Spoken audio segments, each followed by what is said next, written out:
김우식의 수구맨 토픽 이어가겠습니다. SK증권 영업부 PIB센터 김우식 차장 화상으로 만나볼까요? 김 차장님.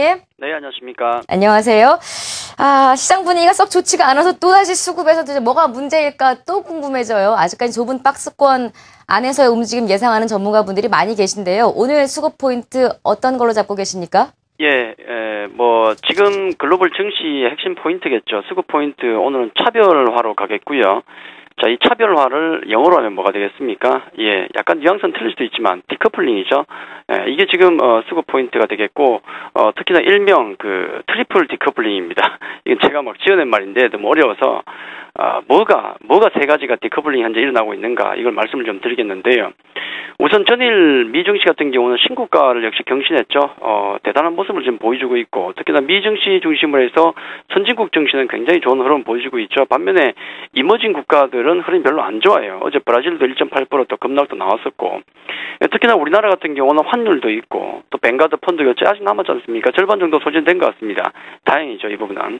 자, 뱅가드 남아 있고 또 북한 계속 또 준동하고 있죠. 자, 이런 부분 때문에 더욱 지금 투자 심리가 위축되는 부분이 있죠. 자, 이게 첫 번째 디커플링이 되겠고, 두 번째는 우리 국내 시장 같은 경우 거의 마른 수건을 쥐어 짜는 듯한 느낌이 들 정도로 힘듭니다. 자, 그 와중에서도 우리 자체 내에서도 지금 디커플링 차별화 현상이 발생되고 있죠. 그게 바로 오늘도 마찬가지로 거래소와 코스닥 시장이 완전히 다른 모습을 지금 보여주고 있는 겁니다. 이걸 누가 만들고 있는가? 바로 수급이죠. 기관과 외국인의 수급이 양시장을 완전히 갈라버린 겁니다. 어제도 그랬었고 오늘도 그렇고 완전히 수급이 다르죠. 자, 이게 두 번째 디커플링 차별화가 되겠고요. 자, 문제는 또 세 번째인데, 최근에 잘 나가는 이 코스닥 시장 같은 경우도 그 내에서도 지금 차별화가 심지어 나타난다는 겁니다. 이 세 가지 디커플링을 모두 피해 나가야 수익이 나시는 거거든요. 지금 수익이 나거든요. 그래서 최근에 통계를 보면은 1, 4분기 통계를 보니까 개인 투자자 거래 대금이 전년 동기 대비해서 반토막 났다, 그런 얘기가 있거든요. 그게 무슨 얘기인가?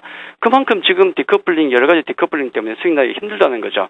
제 코스닥의 그림을 하나 좀 보여드리면서 추가적인 말씀을 좀 드리도록 하겠는데, 상당히 중요한 내용인데, 코스닥과 등락 비율입니다. 등락 비율은 제가 여러 번 말씀드리지만은 올라가는 국면 같은 경우는 상승 종목이 늘어나는 거죠. 자, 아래쪽으로 내려오는 것은 상승 종목 수가 떨어지기 때문에 먹기가 힘듭니다.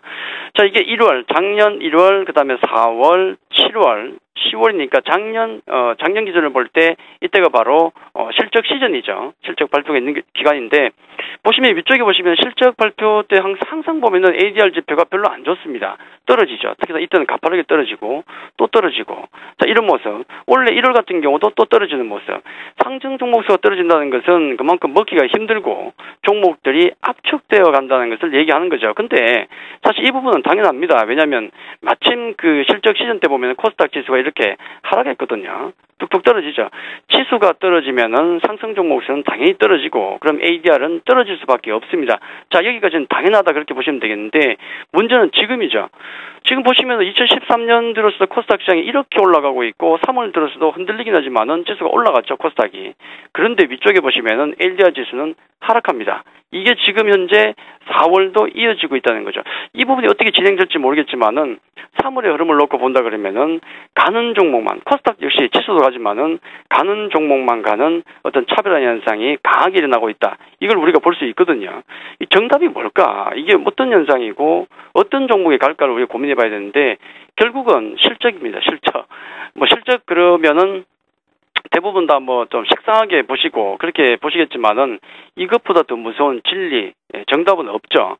테마주 쪽에 사실 코스닥 움직일 때 움직이긴 하지만은 눈길을 주실 필요가 없습니다. 왜냐면은 지금 코스닥 시장의 흐름을 바꾸고 있는 것은 분명히 수급이고 외국인과 기관들이 들어오고 있는데, 이네들이 언제 테마주 하시는 거 봤습니까? 절대 안 하거든요. 무조건 실적주로 들어오고 있습니다. 해서 실적주를 보셔야 되겠고, 특히나 우리가 고민이 많은 게 코스닥 시장 최근에 많이 올라오지 않았느냐. 특히나 상승 종목, 차별화 종목, 차별화해서 올라오는 종목을 보시면은 가파르죠. 해서 무서워서 못 사겠다는 말씀을 하시는데, 이건 밸류가 아닙니다. 현재 상승 각도가 낮다는 것은 밸류가 아니거든요.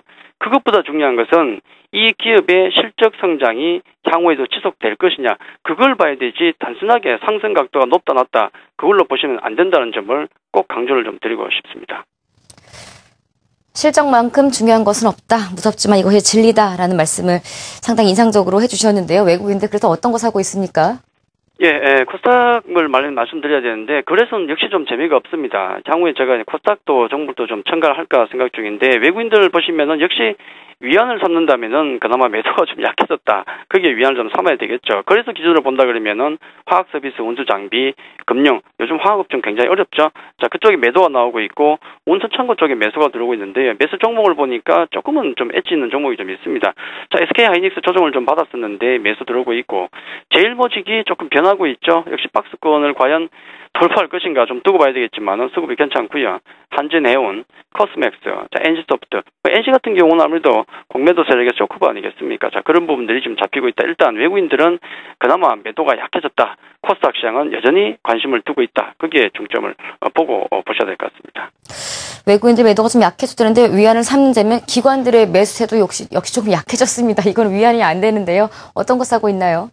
기관들은 역시 중립이죠. 다만 어제도 봤겠지만은 거래소 시장은 매도지만은 코스닥 시장은 어제 400억 이상의 매수가 들어왔죠.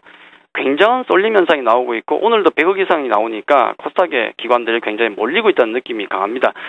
일단 코스닥을 제외한다 그러면 운수 창고, 운수 장비 쪽에 매도가 나오고요. 전기전자, 통신, 금융, 서비스 등등에서 매수가 들어오는데 제일모직이 쌍끌이 매수로 잡히네요. 제일모직 나오고 또 LG 디스플레이, KT, 하나금융지주, 뭐 작은 종목 이스페타시스 같은 종목도 있긴 하지만은 역시 코스닥에 강하게 매기가 몰려고 있다는 것은 분명한 사실이다. 그 점을 강조드리고 싶습니다. 자, 수급으로 한번 전략 끝으로 세워주시기 바랍니다. 어떤 투자 전략 필요합니까? 그래서 기준으로 볼 때는 여전히 계속 말씀드리고 있는 비추세 구간이죠. 내동매매 자체는 좀 조심하셔야 되고요. 가장 중요한 것은 역시 코스닥 중소형주 중기 관심 이 부분을 제가 계속 강조를 드리는데 아까 약간 상승 각도도 가파르고 그런 부분 때문에 불안하다 말씀을 많이 하십니다 분명히. 그래서 접근하기 힘들다고 말씀하시는데 예전에 제가 말씀드렸던 코스닥 시장을 매매할 때 어떤 전략이 아니고 전술 4가지를 제가 지난번에 말씀드린 적이 있는데 그걸 한번 더 상기를 좀 했으면 싶습니다. 첫째가 그때 제가 아는 종목만 매매하자고 말씀을 드렸죠. 그리고 두 번째는 포트폴리오를 확대해야 된다.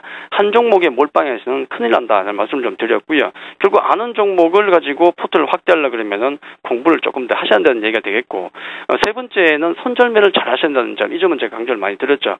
손절매가 손실을 줄이기 위함도 있지만은 지금은 코스닥에 좋은 종목이 많기 때문에 한 종목에 미련을 줄 필요가 없다는 겁니다. 그 점에 있어서 손절매가 중요한 것이고요. 네 번째는 역시 이익 극대화, 가는 종목은 끝까지 물고 늘어져야 됩니다. 그렇지 않으면 수익 자체가 크지 않거든요. 그래서 이 4가지 정도를 반드시 상기를 하시고 그리고 실적 체크 계속 하면서 따라가신다 그러면 코스닥 이 정도 시장이면은 대응하기에 무리 없다 그렇게 말씀드립니다. 알겠습니다. 참가하겠습니다. SK증권 김우시 차장이었습니다. 고맙습니다.